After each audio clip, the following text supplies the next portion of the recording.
Welcome to a really exciting lunch and learn. I am so absolutely pumped to be introducing an amazing photographer who's going to talk to us about a lot of really cool things. Right? I have a general idea of what we're going to talk about today, and I personally am so excited. So, without further ado, I'm going to introduce Danny. Welcome. Ciao, ciao, hi there, hi everyone. What So about you, Justin? Are you good?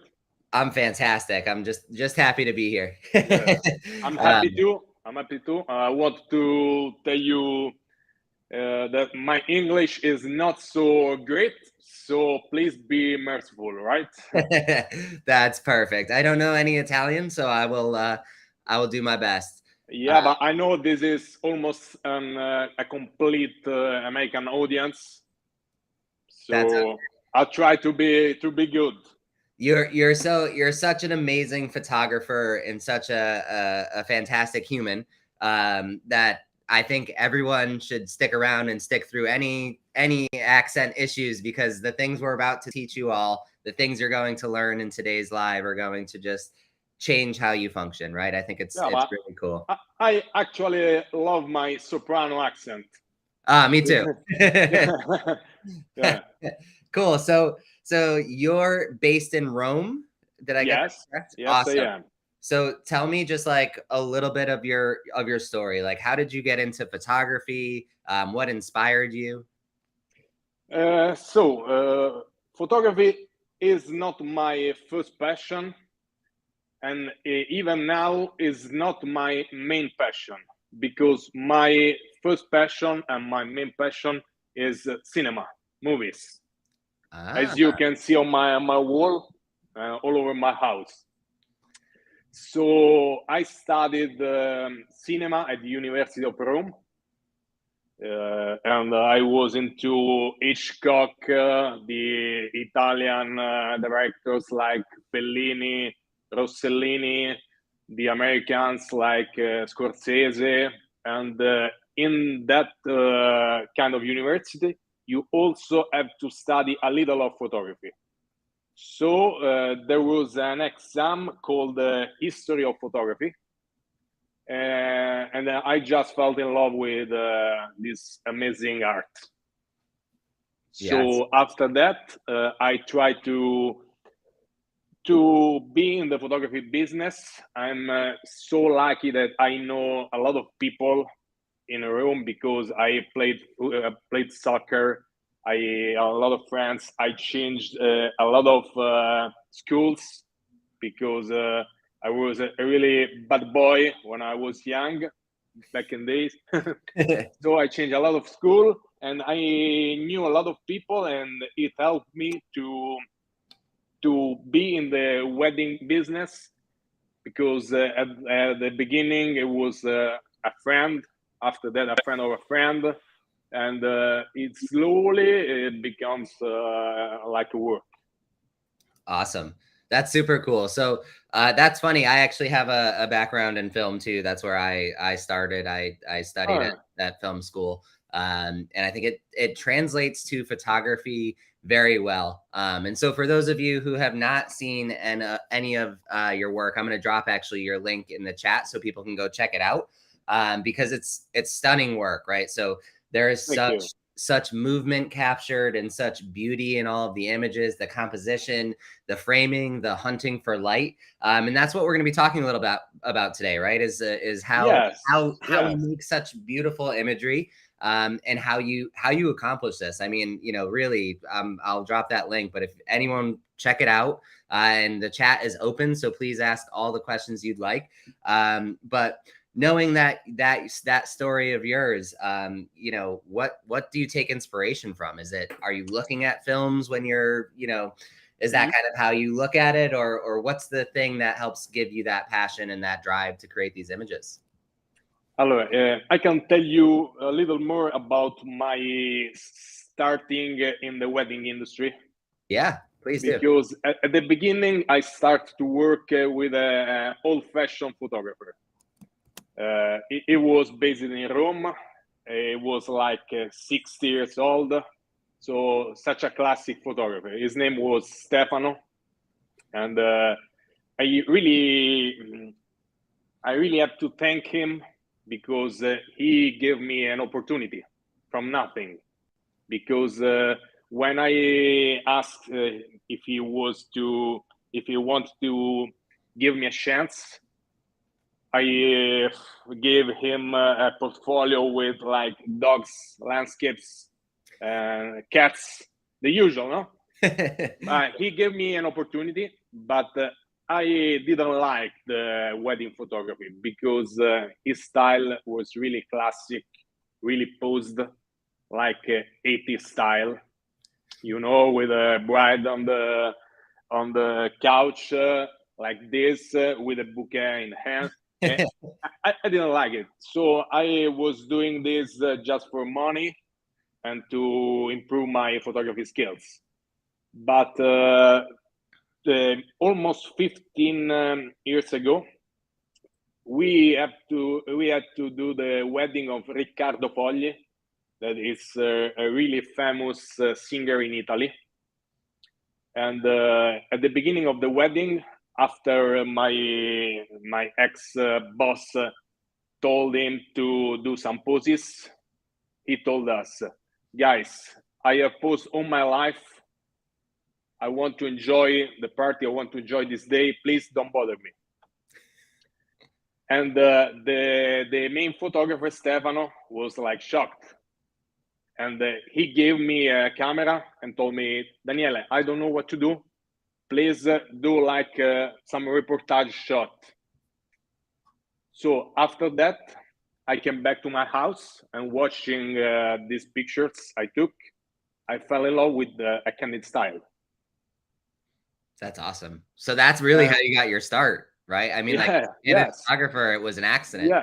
yes. And after 6 months, I gave up. I started my own business because I want to try to do my own photography, what I like.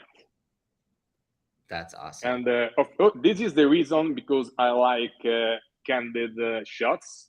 Mm-hmm. But of course, for all the other things, my inspiration is from movies, from lighting, from composition.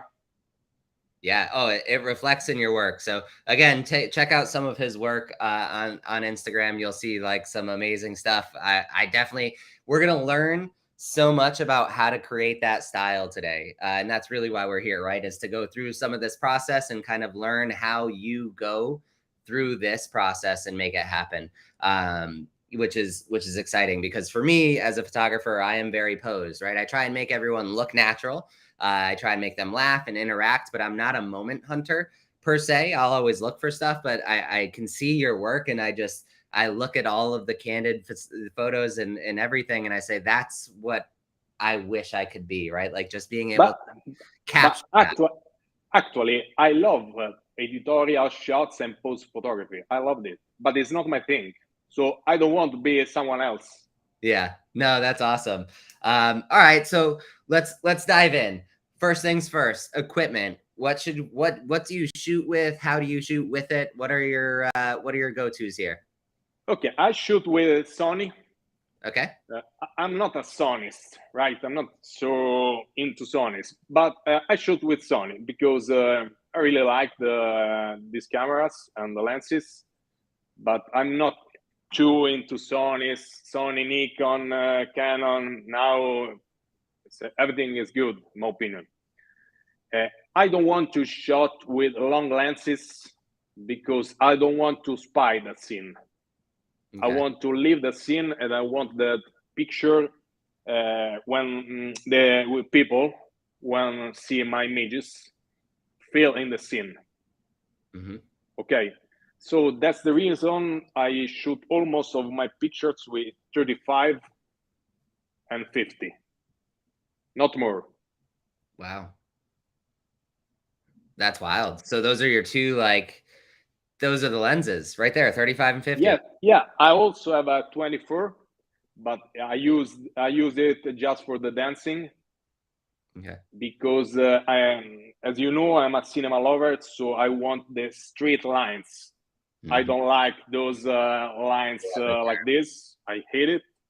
And I also have 135 Sony 1.8 is a great lens, Mhm. but it's like spying someone. I want to be in the scene. That's cool. All right. So 35, 50, those are the go-tos. And that's really just that's to get you in the scene. You're not watching it from afar. You're in the environment. And Yes.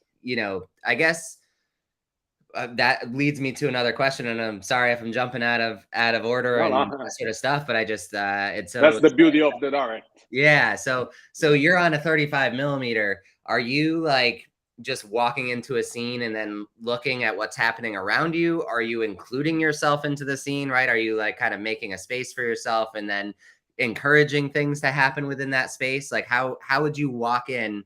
Let's say you have a bridal party getting ready. How would you walk in and make this happen? Uh, First, more or less 20 minutes of the when I arrive, I never arrive with the camera in my hands Hmm. because I don't want to be perceived like a photographer or a vendor. I want to perceive me like a friend. So first half an hour, I just chat. I just try to be their friend because only in that way they can be themselves in front of me. Oh, that's great. Okay. After that, I'll take my camera and start shooting. Do you do any sort of like pre-consultation with them to try and break down that wall, or do you kind of like, I mean, obviously you need to know where you're going and that sort of stuff, but do you try and engage with your couples for a wedding, let's say? Do you try and engage with the couple further to get to know them more beforehand? Yeah, just video call like this. Yeah, it's really important to me because sometimes wedding planners give me the contact of the couple. I know the couple only during the wedding day, and it's not the same Yeah. because I'm a stranger. Yeah. Wow, that's cool. So It reminds so I no, I love to meet them before the wedding, yeah. but not personally because of course I work always with destination wedding, so it's not possible to me. But like a Zoom call or Google Meet, this kind of things. That's cool. Yeah, it reminds me my favorite trick to kind of break down the wall. So with bridesmaids, at least, I walk in and I try and make a fool of myself, right? So the first thing I do is I walk in, I have a list of all their names, and I will ask them all. And I've been doing this for 10 years like this. I literally will ask them all what their job is. I say, I'm going to guess your name based on your occupation. And then that to me is my Nice. way to break down the barrier because I'll get it wrong 9 times out of 10, right? Like it's the logistics of that are not really possible, but I'll get at least one or two right. And for me, Nice. that opens up the door. And what it also allows me to do is start learning their names, right? Once I get one person, I keep going back to that person. I say, okay, this is Yeah. Allie, right? This is Allie. Yeah. It's really important. And Yeah. you must be Megan. Nope, you're not Megan. So again, it helps me know their names, which again makes me familiar with them, but also it makes them feel like, okay, this guy's willing to like bear it all, right? He doesn't care if he embarrasses himself or he's just here to be a part of us and have fun with us. So that I love what you do. I think I'm going to take a cue from your book here and just walk Yeah. in and just talk to them instead. Cause I'm doing Yeah. it with the camera in my hand, you know? In my opinion, is really, really important to not enter in the room with the cameras. Yeah. Oh, absolutely. That's awesome. Cool. So your style, tell me more about your style. How would you define what your style is? Is it like cinematic candids or Uh, like candid cinematic storytelling, or maybe spontaneous editorial, because I try to find also the elegance in photographs, you Mhm. know, but not with posed images. I try to find it, but with candid pictures. And this is the most difficult thing, in my opinion. That's my goal, to have like styled, emotional, and editorial shot all in one. Do you and again, I'm sorry, I'm gonna just keep going. I got tons of questions because I'm looking at seeing your work. I'm like, I happy love to answer. Yeah. So do you generally, like, you're at a session, right? Do you, like, I noticed there's beautiful pictures of bridesmaids laughing and that sort of stuff. Do you say, hey guys, come over here, this is the best light, and I want you guys to just like line up and then interact? Or do they just naturally kind of fall into place? Like, how do you really yeah.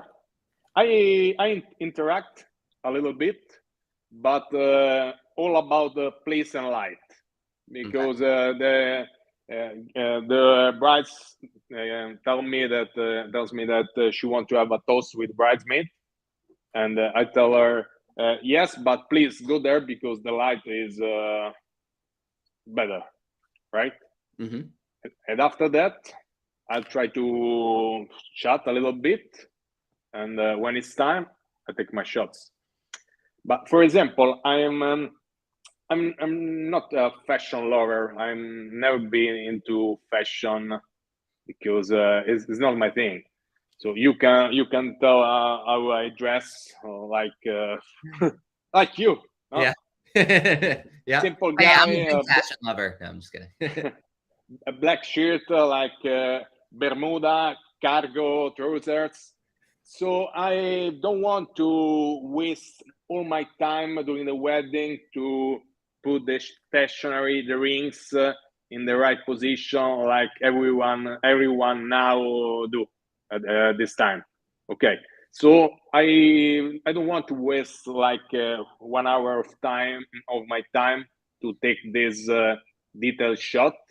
I prefer to use this time to have candid shots that really help me to have a nice storytelling, but not just of the bride and bridesmaid, the groom, but also the details, landscapes, like movies. That's cool. So on a wedding day, we know that you're going to get there, you're going to take 30 minutes, you're not going to even take the cameras out, you're going to interact, get nice with them. How does a wedding day work for you from there? Like, how do you go about it? I mean, I'm assuming you have a timeline. Do you kind of like know what's coming and how to do that? Like, walk me through a day in a wedding with you. Yes. First of all, I have to tell you a really weird thing, because 2 years ago, almost, I made a decision to never shot wedding in churches. Okay. It is something a little crazy, but it's something I really want to do because I love the symbolic ceremony. I love to take pictures just and at the same venue for a lot of reasons, because I don't have to become crazy to find parking, traffic. I hate the yellow light, the strong light of churches. Sometimes I hate priests. We have to tell you because sometimes they're really rude with us. And symbolic wedding usually are not long as Catholic wedding. Yeah. So I usually also for my storytelling, for lightning, is better to shot always at the same venue, in my opinion. Yeah. So my standard service is 9-hour service. Okay. So I arrive more or less 2 hours before the ceremony to take pictures of the bride, and my second shooter will be with the groom. And after that, there will be the ceremony, the aperitivo, the usual.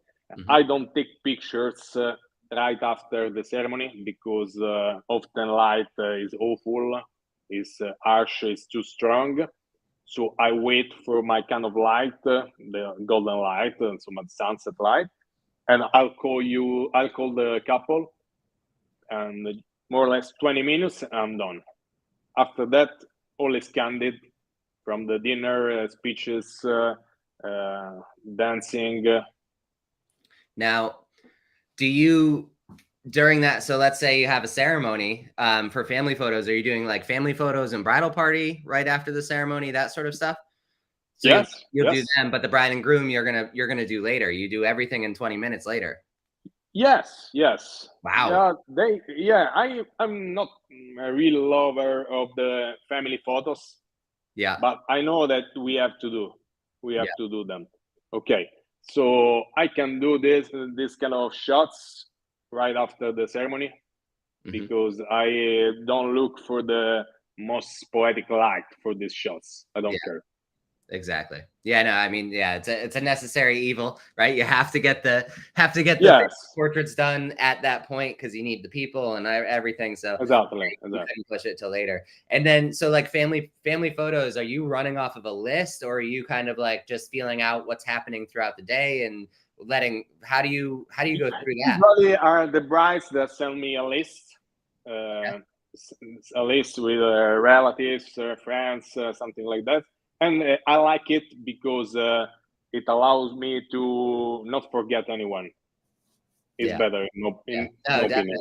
Is it and those family portraits, are you looking to do like like a posed sort of family portrait? Are you like lining everyone up like, hey, mom, dad, brother, sister, bride and groom Yeah, together? like classic say cheese pictures. Okay. Oh, cool. So Yeah, so it yeah, really is like you really are kind of, you did take some of that early inspiration, right? You picked up on that early kind of pose style for those family pictures, I'm guessing, right? And then everything yes, else yes. is that Yeah, big moment. because it is something that I don't care. I won't use this for my blog, for my website, for my Instagram page. So I'll do this kind of shots just for them. So I don't care. Ah, that's really And but I'm happy to receive a list. But I can be really, really mad and rude when I receive a list of the style of shots I have to do. mm, yeah. I don't know if it happens with you. Yeah, I get some I do get some inspiration, that's for sure. But honestly, I think as time has gone on, a lot of people when they come to me, they're coming to me because of what I normally do. So they've learned Yes. like, okay, this is what I expect from him. This is how, like they'll say, I want the dark and moody. I mean, honestly, I had somebody last year who hired me just because of the mustache. They didn't even care about the work. They literally told me I can the tell. end I of can their tell. wedding, they Yeah. said, "We're so glad you're such a great photographer, but we actually just hired you because of your mustache. We didn't really care about anything else. You just happen to be a good photographer." And I was like, "Wow." So yeah, no, but that's cool. So where's your inspiration come from? I guess for me as a more posed formal photographer, what I struggle with is like, how do I make these beautiful moments just kind of happen naturally, so to speak? I can. It's always in bad light, or it's always in this like funny, awkward position, or someone's looking weird. Like, how do you take inspiration? How do you kind of help make a photo that's not so great a little bit better if they're in bad light, or if they're doing something a little bit weird? Like, do you step in? Do you let it happen and then just like deal with it later? Basically, I took inspiration from two things. One is cinema, as you already know, from lighting, from composition, something like this. Also from TV shows, because there are some incredible cinematography in TV show, like Breaking Bad, Peaky Blinders. There's Oh plenty of masterpieces, also technically, yeah. Hmm. but not just cinema, because I'm really also into the street photography. Okay. So, for example, I'm a traveler. I travel a lot. I've been almost to 40 countries all over the world, and some of them were actually difficult countries, like India, Rwanda, poor countries. Hmm. And in some places like Rwanda, it's not easy taking pictures because it can be really dangerous because people don't want to have them photographed. Yeah. So you have to learn to take pictures without being invasive, right? So maybe this was my lucky thing, because after I took a lot of reportage all over the world, Mm-hmm. when I am at the wedding, I took pictures, but people really don't care about me, because I'm really natural when I took pictures. Yeah. And of course, I don't looking for the cinematography style or the light of some movies. The reason is I saw too much movies in my life from from the beginning, from I was like a baby boy. So this is already in my head now. I don't have to think about it. Yeah. When I take a picture, when I look in my mirror, I just have this in my head. I don't have to think about it at the composition, because maybe it reminds me something that I saw a lot of times in a Scorsese movie or a Quentin Tarantino movie, or a movie shot by a talented cinematographer like Vittorio Storaro or Lubezki. Yeah. This. So it's in there. That's cool. We have a question here from Joanna that I definitely wanted to get to, because this is a good question. Is there ever any pushback from couples doing pictures later? Like, are you telling them this before you even get started? Hey, we're not doing photos during cocktail hour. We're doing them later. Is it, I'll share my experience after yours, but yeah, do you get pushback from trying to do those photos during golden hour instead of during cocktail hour? Sometimes, but I really like to tell this before the wedding. So during the video call, I was mentioning. Okay. All right, cool. So they're prepared for it, right? They know it's coming. Yes. Yeah. Yes. Okay. That's cool. Of course, I made a little joke. You can steal it. You can steal it if you want, because I always tell them, guys, we'll do the pictures after the aperitivo, so you can drink 2 or 3 prosecco, and you can be more spontaneous during the pictures. Cool. And they're Nice.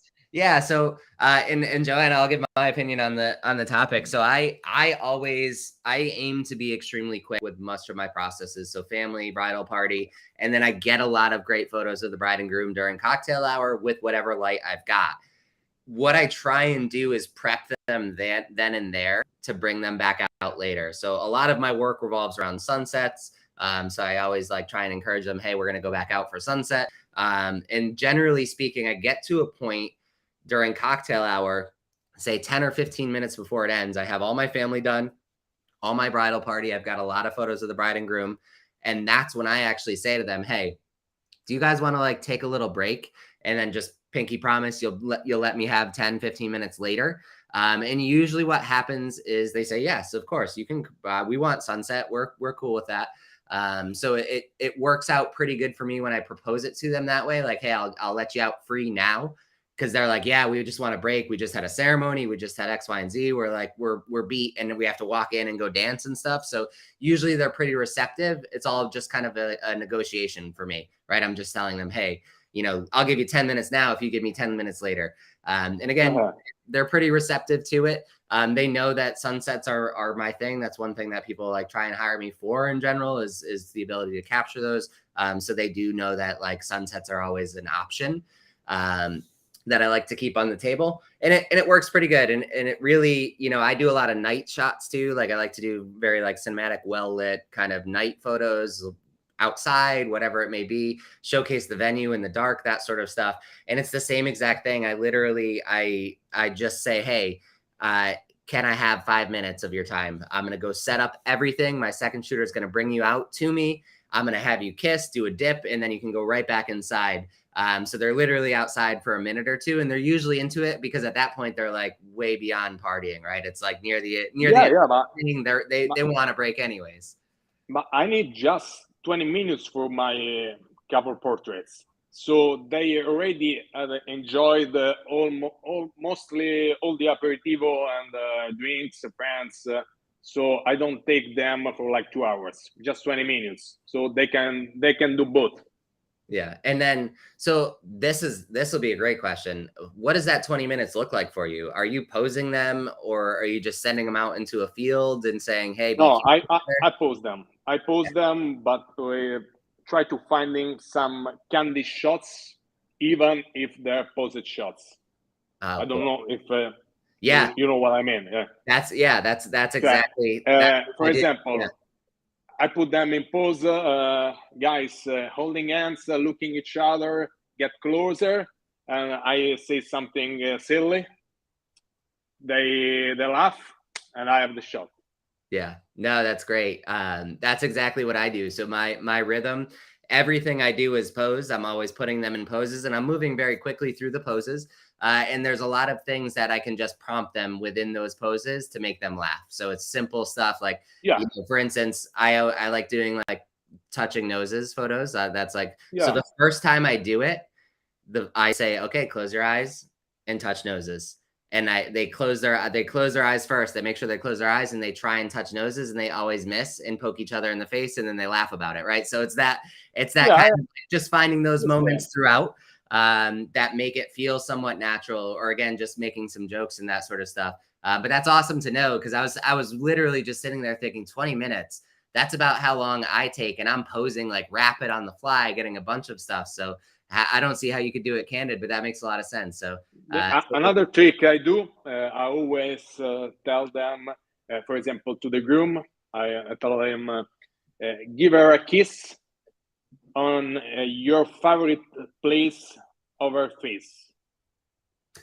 And for example, he kissed her nose. She didn't expect this. Maybe she was thinking about the eyes or the lips, and she smiled, and I take the picture. That's awesome. Oh, that's a good one. I'm stealing that one. Yeah, yeah. I My like guess. that's super awesome. Cool. So do you do destination weddings? Did I Yeah, hear? yeah. Yes. Tell me more. Tell me more 99% about that. destination wedding. Uh, I worked in Rome since more or less 2009, and I was more or less really popular in Rome. So I have wedding planners that give me work, venues, but I becoming boring. I don't want to work always with the same venues at the same churches. So I try to go away from Rome, because in that case, if you do destination weddings, so different culture, different places, also outside Italy, every time is something different. Every time is a new adventure, and especially every time you have new photos for your portfolio. That's cool. So in this 2 or 3 past years, I worked a lot of places like Greece, England, Switzerland, even in Jordan for Palestinian wedding. Wow. And in that way, I have a lot of different pictures, because the bride with the keffiyeh, the groom doing the Jewish thing with a hat. I don't know the name of the hat. Yeah. Some different place, because in this case I really have a complete portfolio. Yeah. And I really want that couples can understand that I can handle every type of wedding. How I'm sure this is a burning question. How did you get into destination weddings? Like what was the trick to doing it? I think a lot of photographers get into this and they're stuck in this kind of like, here we are space. And I feel like they probably want to do some destination weddings. So how did you do it? How did you transition away from it? In my opinion, you get what you show, right? So if I show only destination weddings, people will be more attracted from this kind of thing, and they'll call you for this. For example, I removed my city from my Instagram page. Mm-hmm. People that look at my Instagram page, they don't know where I'm from. If I'm from Rome, if I'm from New York, if I'm from Naples, because I don't want that they think, no, this guy's from Rome is too different between New York, so I won't contact him because it's too distant. I don't want. I want to. They think like, okay, let's try to contact him, and we'll see. Cool. Did you do like any sort of marketing or anything to get like that first destination wedding? So like you took off the city, but obviously that didn't book your first wedding. How did you get your My first destination wedding was like 10 years ago. I have a good friend of mine. His name is Marco. He lives in London, and a couple of his colleagues got married in Italy, in Tuscany, and they was looking for a photographer. They were looking for a photographer, and my friend Marco told them, guys, I know the best photographer in the world. Try to contact him, and she hired me, and this was my first one. After that, word of mouth, association, website, my web, for example. I don't know if you know my web. Yeah. Oh yeah, my web. Yep. Yeah. Yeah, and it's really nice position in Google. I have a nice position in my web, so I took interesting weddings in that site. Oh, that's cool. MyWed is that's the first time I've really heard from MyWed, like about being a great business resource. So that may be something we can look into a little bit, because in the Yes.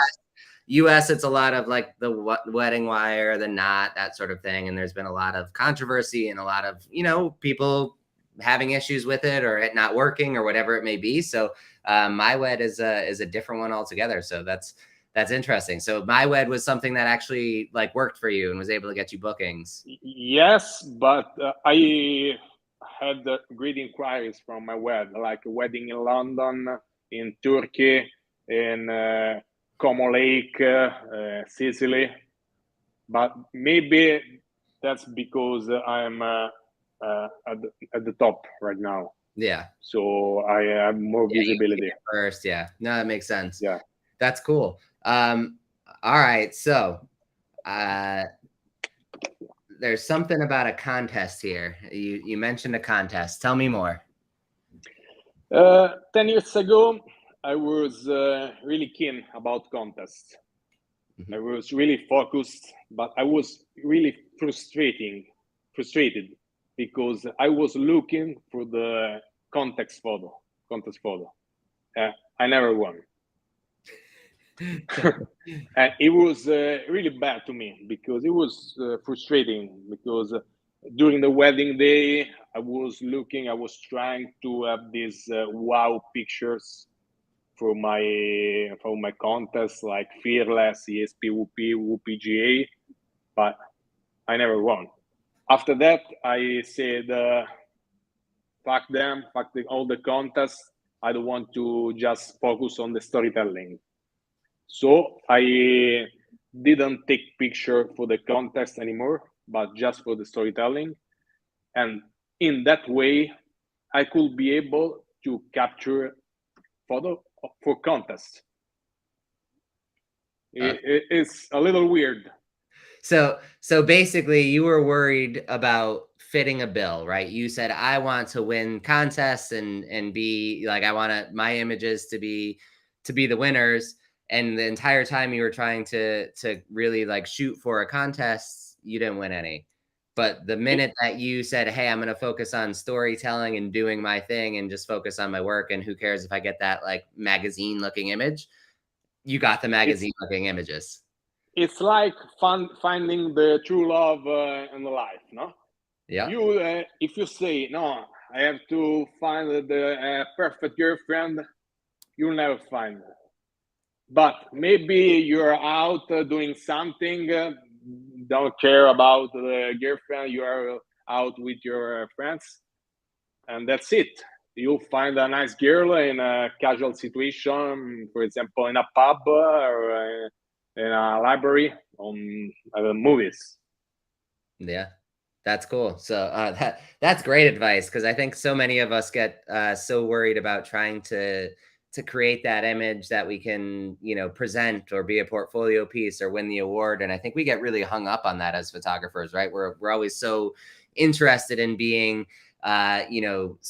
kinda portrayed as something big and grand within photography, and then we really do forget and lose touch of the story that's in front of us, or creating because we need to create for our couples or our clients, and being an award-winning photographer just comes naturally when you do that.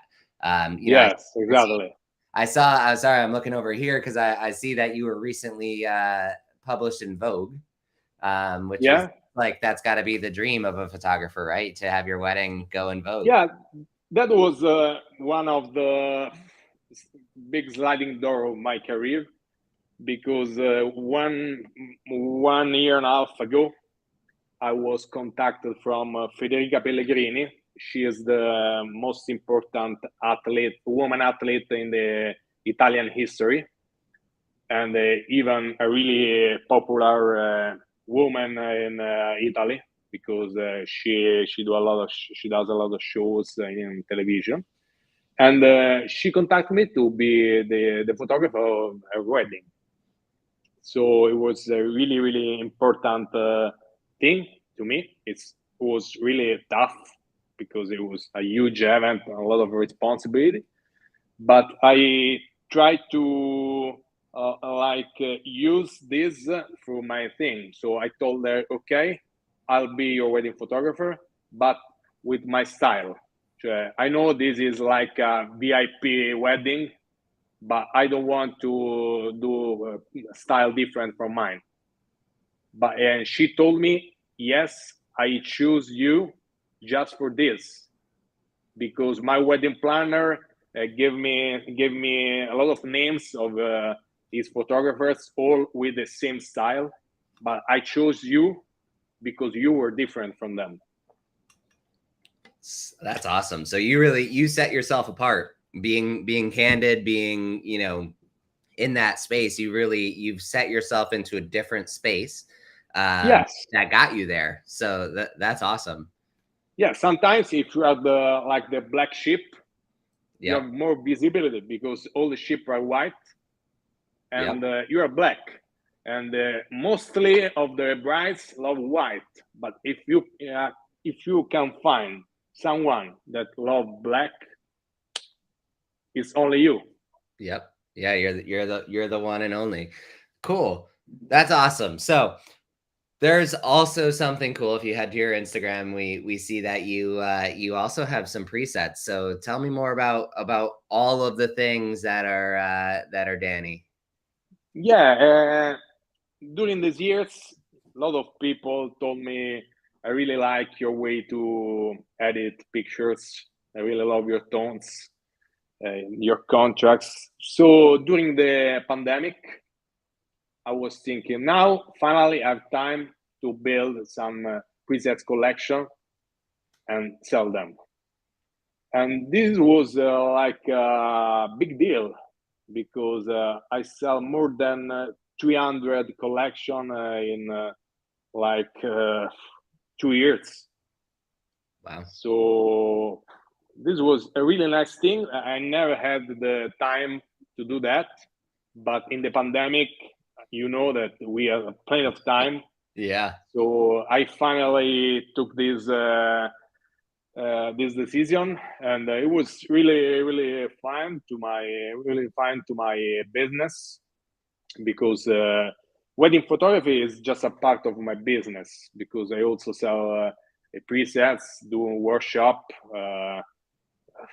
being ambassador of some companies like yours, like the album company Dream Books.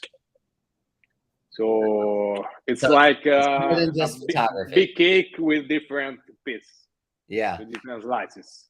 That's awesome. And again, your Instagram is right down here, so you can find the links to presets and whatnot. And just like the tones of your photos are stunning, right? They're warm, they're happy, they're natural, yet still somewhat classic. So your work really does appease to a really nice set of clients, I'm sure. I mean, Thank you. scrolling through and I'm like, oh, I love this photo. I love this photo. I love this photo. Every time I Thank swipe, you. I love it. I love it. I love it. So it's really, it's beautiful work. Does anyone have any questions? Like, I think we have a few minutes left, but I wanted to make sure that anyone watching, I see there's a pretty good amount of people in here. You have any questions specifically about, candid photography and how to really achieve that look? Because I love it, right? If your work is very, very natural feeling, right? So you can really, you're involved in a moment. You can see that it's candid, but it sounds like you're also very productive with how you do your posing during that 20-minute window. And again, you're not just, and this is something that I've always kind of wondered myself is like, again, how do you shoot candid and not just like ruin everything by not getting great photos? But you've proven that it's possible. And sometimes it takes a little push to get them there. Kind of encourage people to be in the right light. That's helpful. But again, more than anything, it's interaction. So becoming your client's friend. Yeah. I give them some tips, but 90% of my wedding day is spontaneous and candid. That's awesome. And then, so for photographers out there wanting to shoot like you do some workshops, right? So you can teach this stuff more in depth. Obviously, we can't teach an entire how to do everything in a short. Yeah. We have to give some secrets. Yeah, this was meant to be the introduction, so we can get some people to learn more about your style and how you do it. So where do you mainly teach? Are you teaching around the world? Are you teaching in Italy mostly? Yeah, last year, mostly in Italy. Last year I did 3 workshops, one in Tuscany, one in Umbria, and one in Apulia. And they were great with a lot of talented photographers with me, like Gian Domenico Cosentino, Victor Marti, Matteo Lomonte, Federica Riemma, Donatella e Damiano. It's really beautiful to do workshop also because you can be like in contact with some colleagues you really like, and it's really nice because after you talk you can see their workshop. So it's free because we always can learn from everyone. Yeah. Oh, absolutely. I mean, look, I've learned from you here, like, get into the moment, let it unfold in front of you. So Joanna has a great question. Do your presets work well with all camera color spaces? So she's a Nikon shooter. Do these presets work well with Nikon? How do they work? Yeah, my usual users by my presets use Nikon, Canon, Sony, the 4 most important brand. Yeah. Cool. Yeah. So, But truth to be told, the presets I sell are not. I want to be clear on this because it's not my own preset that you can see on my pictures. Okay. I made them. I made 3 collections to be in the market, but I don't sell my own presets. I want to be really clear about this because sometimes people can think that buying my presets they will have the same tones they look at my pictures, but it's not the same. It's similar, but it's not the Right. same. More universal, so it can work across all the cameras and that sort of stuff. So Yes. makes sense, yeah, because it definitely it's hard to find presets that would that generally can go across everything, and that's kind of what's really cool about what Aftershoot does is that we Yeah. try and balance that across different cameras and whatnot. So again, kind of achieving a look across some of the different ones. Cool. So what is next for you? What is your next big goal or your big accomplishment? What are you looking to do next in photography? A lot of relax. That's my next goal. Yeah. Yeah, I want to try to have some time for me, Yeah. because if you do always destination weddings like 35 per year, it's really a tough challenge because of flights, cards, deleted flights. It's It's really stressful. That's definitely a lot. I mean, there is good news is that you can run Yes. after shoot while you're on the airplane. So yeah. Yeah, after shoot saved my life.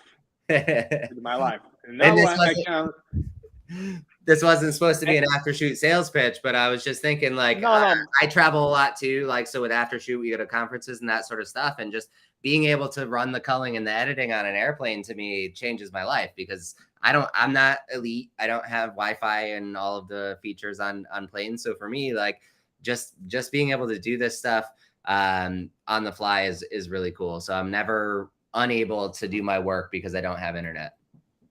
I have to tell you something about after shoot, because usually during the summer I never watched any movies, TV shows, neither one. Mm-hmm. I started recently, 2 weeks ago, the as I already mentioned it, the Soprano TV show, Yeah. and I was like binge watching 3 seasons in 2 weeks, Wow. and this is thanks to after shoot, because I put my editing on after shoot and I see Soprano. I watch Soprano. That's awesome. I made a joke recently too about it. I actually ran culling and editing on a wedding, and I was able to get it through culling and editing, and like the whole process, start to finish. I was delivering a wedding in like 3.5 hours, like just shy of 3.5 hours, and I was like, I could have watched the very long movie called The Titanic Yeah. I could have watched the whole thing in the time it took me to do that wedding. So it just puts it into perspective, like how much benefit you can get. And you're watching I've actually never seen The Sopranos. So I think I may actually start that now too. Oh, it's great. It's great. It's Yeah. really great because it's like mobs and psychology. I'm gonna just put this comment, and there's no comment here. So there's just they're asking if you're gonna have an after shoot AI profile in the future. Is this a spoiler alert? Yeah, We we'll see. We'll see. Yeah, let's say we'll see. All right, so I have Danny Campbell here.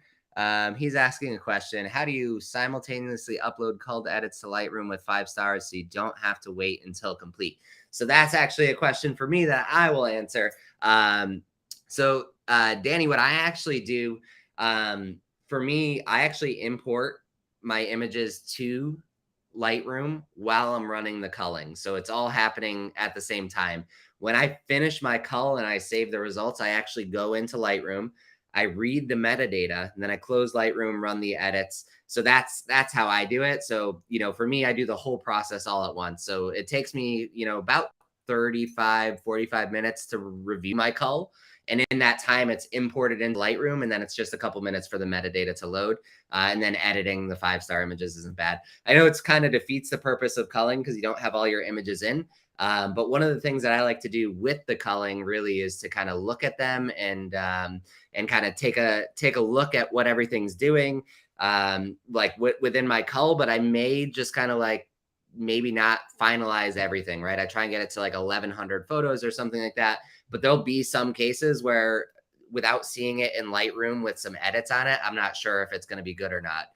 because like sometimes I'll take a photo that's really on the fly and it's way underexposed and I have no idea if it's going to work. Or it may be a photo where the couple's so small that there's no way to tell if they're in focus until I really get it into Lightroom and can zoom in like full resolution at 300%. So for me, like I know I'm going to tweak some stuff eventually, but I do it while editing. So I try and get down to like the 1100 number. And then as I'm going through those edits, I'll just kind of like delete a couple extra ones or maybe swap something out. So for me, I like all my photos in Lightroom. And again, I do edit them all too. It takes nearly a couple minutes more to edit 4,000 photos than it would 1,000. So yeah, that's my process. You can always split that up or do it quite differently, Danny. But great question. Yeah, you can't really, you have to do that interim step, right? You have to have the images culled and then they have to be in Lightroom for us to edit them. So, and we'll do some more lives and lunch and learns and whatnot on workflows and that sort of stuff too. Cause as always, we have some big news coming on a variety of fronts. So, Danny, I have one more question. Sure. What is your favorite movie? Like if you had to tell somebody right now, go watch this. Actually, let's do this in two parts. What is your all-time favorite movie? And what is a movie that somebody needs to go watch right now? A newer movie that you feel like not a lot of people know about. Like this. All-time movie is this. Oh, you have a tattoo of it. What is that? Yeah, it's Once Upon a Time in America. Once Upon a Time in America. All right, good choice. So that's your all-time favorite. What is right now the movie that everyone needs to go check out? Or it could be a show, but what's the thing that, you feel like everyone listening needs to see? I can tell you what is my favorite show is definitely Breaking Bad. Because I really love cinematography, but especially how the main character is defined. So Walt is maybe the best character of the history of the TV show.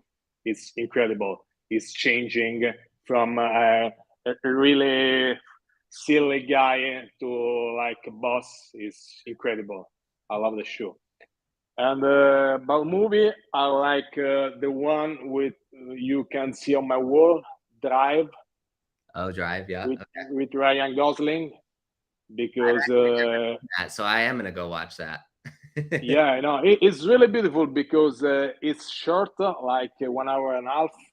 So it's not like this nowadays movies more than 3 hours, and lighting is perfect, compositions, framing, and acting of Ryan Gosling is really weird, but a nice thing because he almost doesn't speak, he doesn't talk, he just act with his face, like small smiles, something like that.